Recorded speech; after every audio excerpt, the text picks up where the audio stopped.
সময় অল্প। কালকে ছিল 40 বছর, আজকে দেখছেন 60। কালকে ছিল 60 বছর, আজকে দেখলেন 80। তার মানে বেশি সময় নেই, অল্প সময়।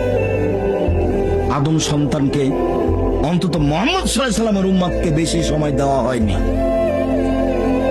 অল্প সময় বাঁচতে এসে মানুষের ক্ষতি করে বাঁচার চেষ্টা করিয়েন না, মানুষকে অপমান করে বাঁচার চেষ্টা করিয়েন না, এর ফলাফল ভালো নয়।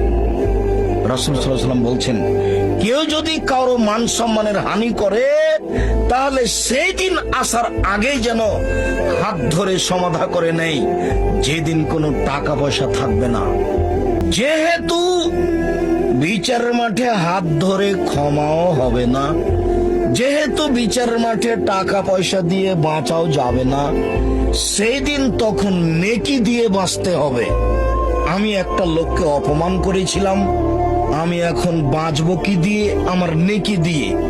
আমার নেকি দিতে দিতে যখন শেষ হয়ে যাবে, তখন আমি যাব জাহান্নামে, ও যাবে জান্নাতে। এটা হলো বিচারের মাঠে বিচারের পদ্ধতি। ওখানে টাকা পয়সা দিয়ে বিচার হবে না, ওখানে ক্ষমতা দিয়ে বিচার হবে না, ওখানে বিচার হবে নগদ নেকি দিয়ে।